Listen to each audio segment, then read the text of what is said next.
Hey, this is the Sour Savior. I'm just playing in my relatively new career mode file of Kerbal Space Program. If you've ever wondered what Kerbal Space Program looks like when it's played by somebody who's not very good at it, then here's your chance. I know most of the Let's Plays out there are a bunch of people who are actually just really good at playing Kerbal Space Program. And if that's not you, and you want to watch someone a lot more like you playing, then, here you go. This one's for you.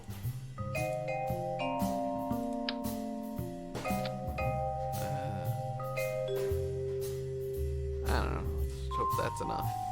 And which one of these has a better ISP in space? And this one does. Throw on the decoupler. Get a thumper in there. What do we got? That's not enough for an orbit.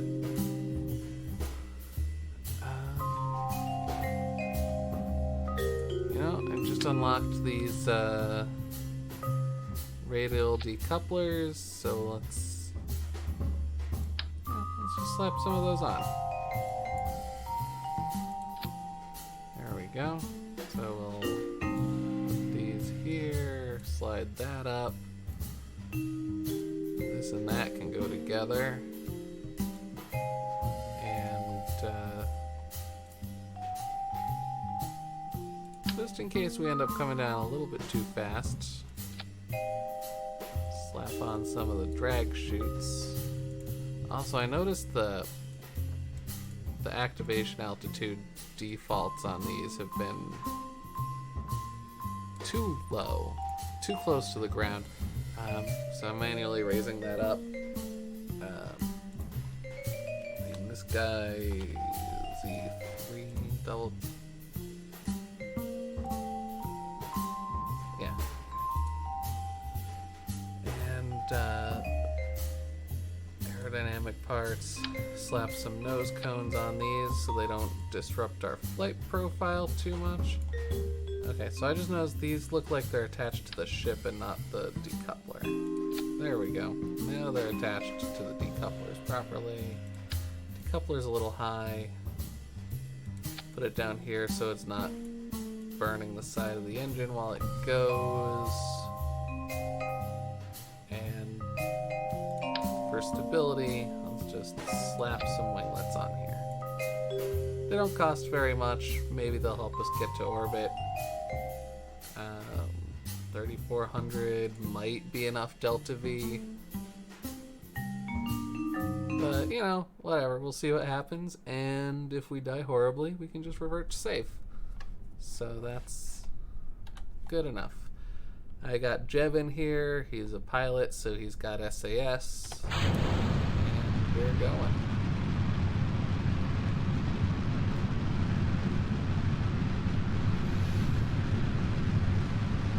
Oh yeah, I like this new maneuver mode thing they added. It's the little purple button in the corner. It shows you your apoaps and periaps without having to go into map mode to get them. So that's pretty sweet. And, yeah, so got our current height up here. Got our max height down here. All sorts of information. Add a stage. I think I want to wait and fire this dry rocket a little higher up because our apoapsis is already 67. That's pretty high. That's almost as high as we need. So, and since you can't turn off dry fuel once it's going, might as well wait till we're a little further up in the atmosphere to deal with that. And if it sounds at any point like I know what I'm talking about, it's just because I watched a lot of videos of people who do know what they're doing. Some of the most helpful were from the Scott Manley channel, although his last Kerbal video as of my recording this, was about a month ago. So I imagine he's busy with other stuff. It'd be great to see something from him on the new Breaking Ground expansion, because he's got a way of explaining things so that even I can understand them. We're pointing horizontal to the ground, and fire this engine off to widen our circle. So you see here we've got this guy. Our apoapsis isn't really moving up, but our circle is getting more circly and less ovally. And that's the goal here, to get an orbit, is less oval and more circle.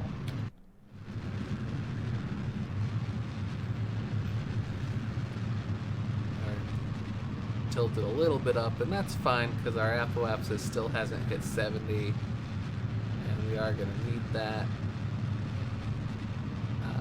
height. Knock that off. Got this engine going now. Oh, our periapsis, whoa, our apoapsis just jumped like crazy. That's a little bit much. Our periapsis is still not orbit height.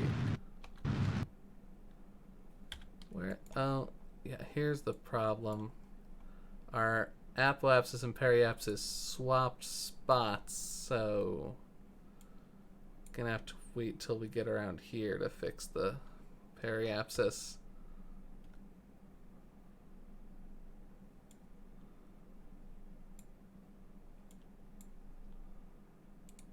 What's that? Land distance records.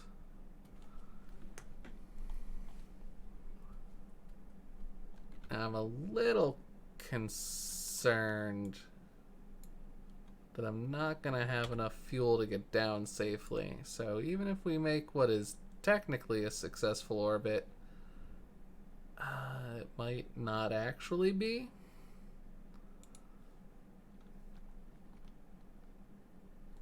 And I don't want to lose Jeb, so I'll reset even if we make the goal, but then he dies. So let's add a little threat. Oh, that was plenty. Yeah, there we go. We have orbited Kerbin. I'm going to boost the speed up here so that we get, you know, just a full circuit. It's not necessary to clear the mission objective, but just for style's sake. And then when we get back to the apoapsis, I'm gonna dip our periapsis down, hopefully to about 60 km, air brake our way using as little fuel as possible, because I spent too much fuel getting up here because I overshot everything. Let's wait till we're actually like on the apoapsis marker. There we go. Alright, so flip this ship around so we're pointed at the going the opposite of the direction you're going marker. Put the thrust at 10%, watch that periapsis, and there we go. So where's our ship? There it is. It's just tiny and in the dark. Okay, let's warp speed until we hit atmosphere.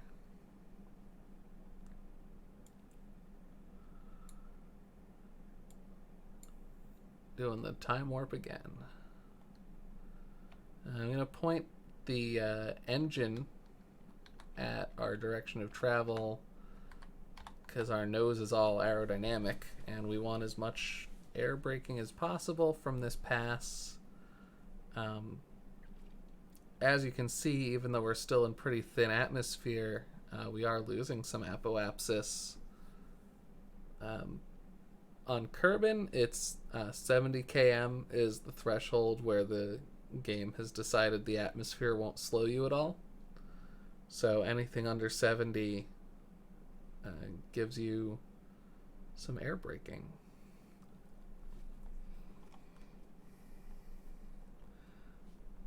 I don't really like or trust speeding up time while you're in atmosphere. Um, the physics get a little bit crazy. Now, normally when you're time warping, the physics of your ship turn off to preserve it, but inside an atmosphere, that is not the case.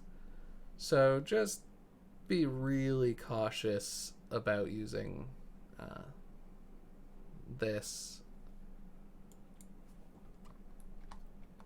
especially. It's a little easier to use it once you get the full panel of SAS options over here on the left, but with a level 0 pilot, that's not gonna happen. Okay, we're not losing apoapsis as fast as I like, so I'm gonna burn a little of our fuel, even though that might be a bad idea. Just to speed up the process.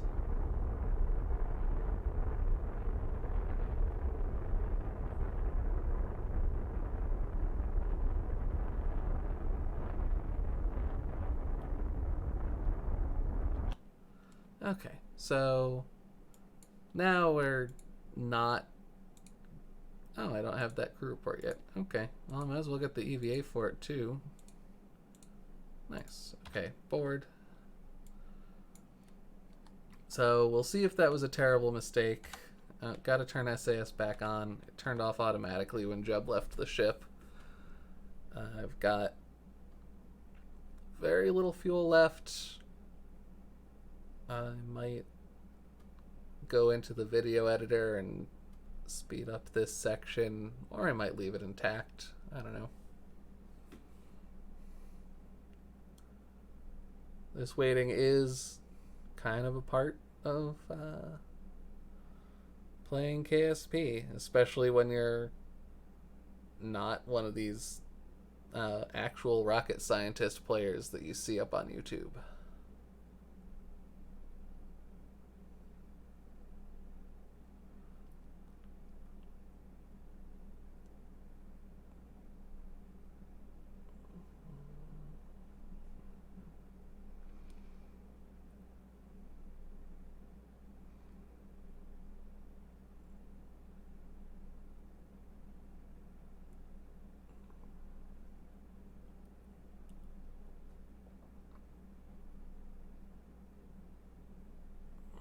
Over there on the orbit panel, you can see the periapsis is dropping along with the apoapsis as we get that tiny bit of drag. And we're going really fast, but we're doing it in the very thin atmosphere. As we drop down lower, this ship's probably going to start heating up something fierce, might even explode. We'll see what happens.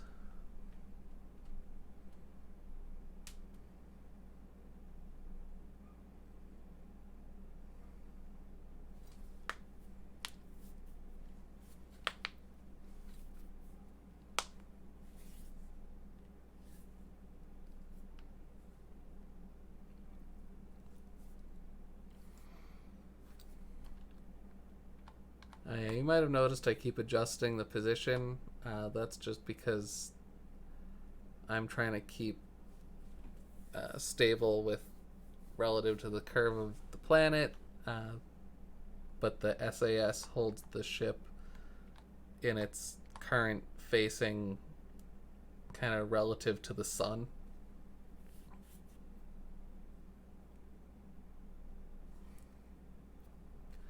So I'm just twisting it to keep the engine pointing in the decelerate direction, and that's gonna actually move it aside a little bit so you can see the icon better. That's that little yellow guy with the X across it. The X is a little hard to see, but the other one, it's got the 3 lines, top and sides, and no X. And that's the direction you're going. And then the one that's going the opposite direction, you've got the top and then down sides, like it's drawing a line through an equilateral triangle, and then there's the little X And that's the one that tells you that if you fire your engine, you'll be decelerating.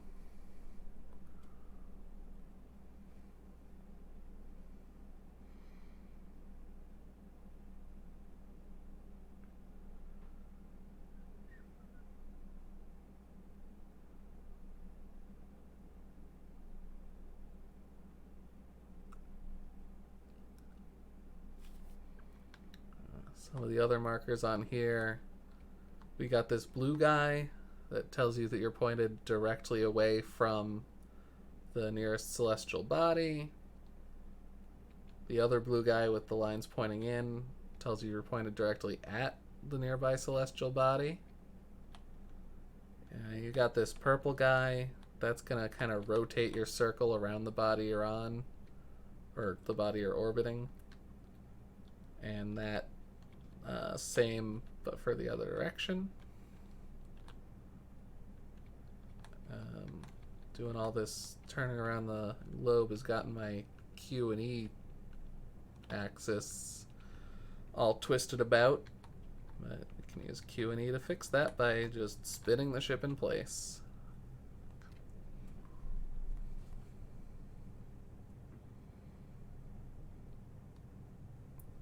Now this RCS button I'm turning on and off uses the monopropellant for fine maneuvering. If you have RCS and SAS on at the same time, your autopilot's going to just burn through your monopropellant.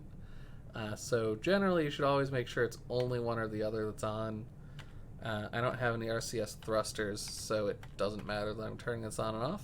I probably should have drained the command capsule of monopropellant in the launch bay, saved a little bit of weight since I don't have any way to actually use the stuff. The camera just changed. That usually means that the game decided that you're no longer gonna be able to make complete orbits around the body you're on. It's a little inconvenient sometimes if you've got your ship pointed just how you like camera-wise, but it's also often a useful little tip, just like, hey, be aware, and then you can adjust for it. We've got the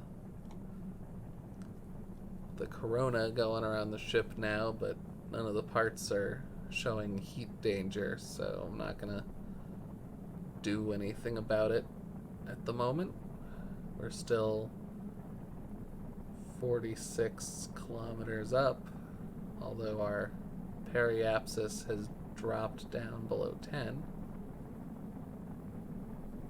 Yeah, I think it's going to be not long now before our periapsis is inside of Kerbin. And that means landing.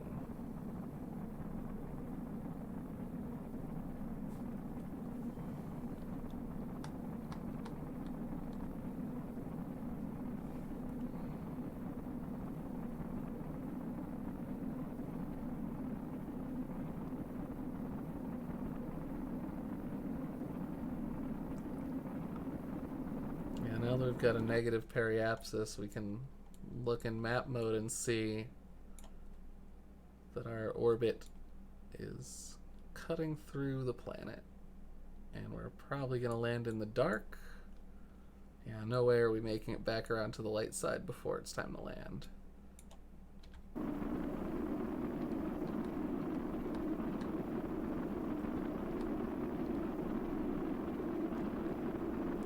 Zooming in a little bit to keep an eye out for those heat danger warning markers.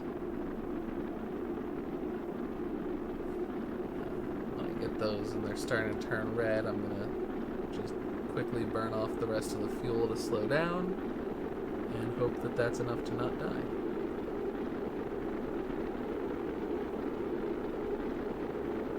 As you can see, now that we're in this lower atmosphere, our orbit speed is ticking down at a fair clip, much faster than it was up at 50 and 60.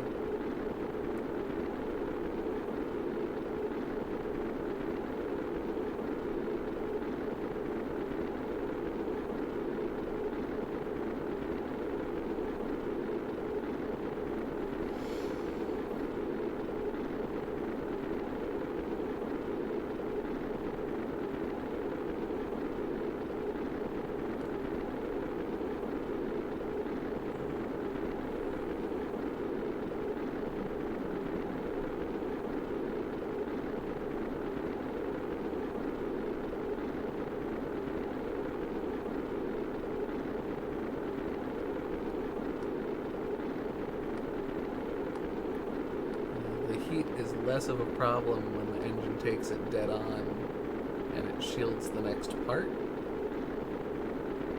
we're gonna do that as long as possible.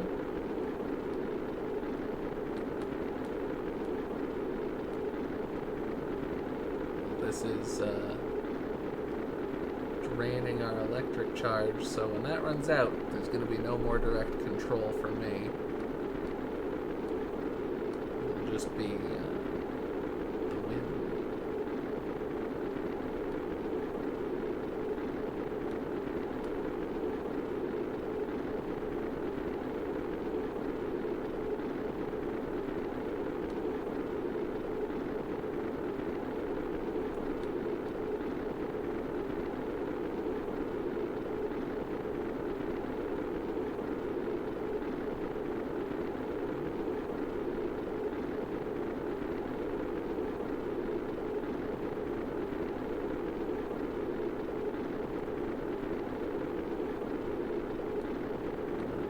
Look at our surface speed dropping.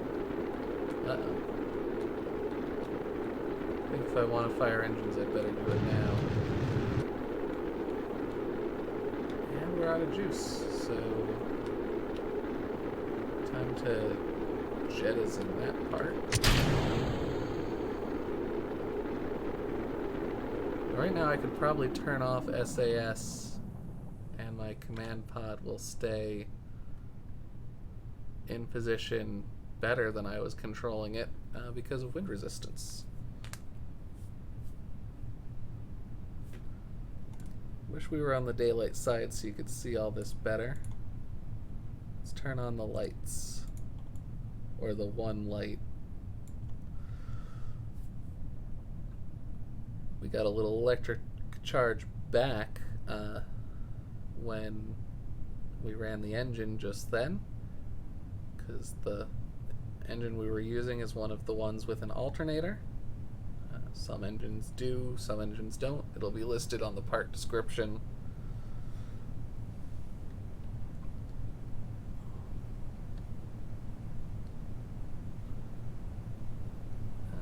Okay, let's fire off the drag chutes.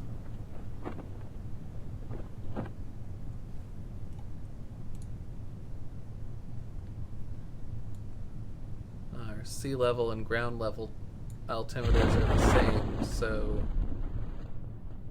that tells me down over the ocean. It does kind of look oceany down there, so that makes sense. Now that the parachutes are on, I'm going to speed up time. Make sure to stop speeding up time before you hit the ground, because again, the physics engine treats the sped up time kind of weird.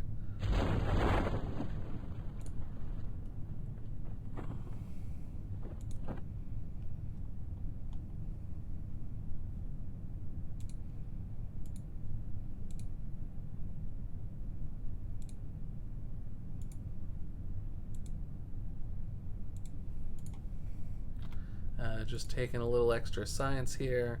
So your pod can't normally hold 2 crew reports, but if you have your Kerbal get out of the pod and then take the data out, then it turns it from being a crew report assigned to the part to just being data stored on the part, and then you can take new crew reports.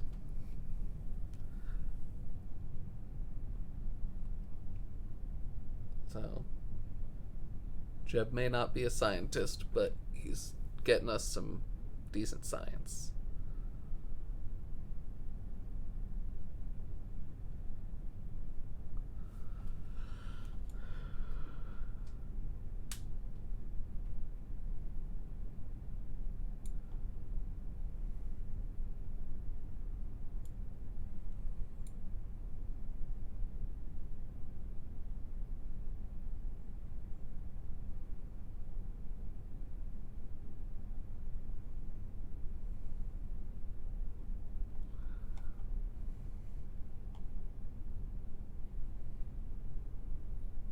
As the altimeter approaches 0. Got my mouse over the 1x speed. Think at about 100 meters. Turn it off to make sure that there's time for the physics engine to catch up and make sure I don't hit with 4 times the force that I should.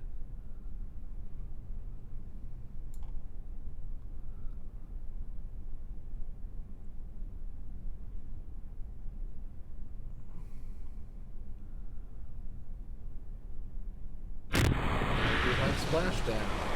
Let's take a crew report from the ocean, and then an EVA report from the ocean.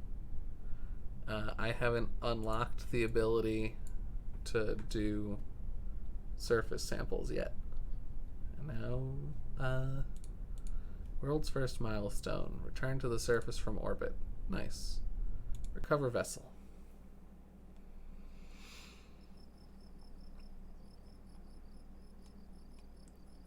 Alright, earned 36 science from Jeb doing all those reports, and 10 science for the first time we recover an orbiting vessel. I don't get that much money back because I jettisoned almost everything we sent up. But Jeb is now level 1 and will have new skills and powers on board the ship. Can't afford to upgrade the R&D center, but maybe there's some parts that we can unlock. Nope, can't get that. Do I want...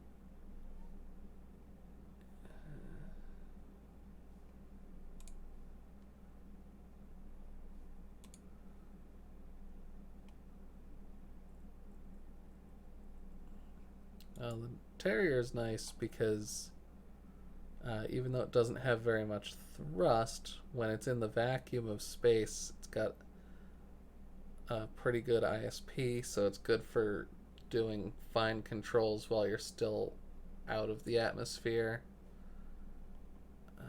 The ISP just means fuel efficiency.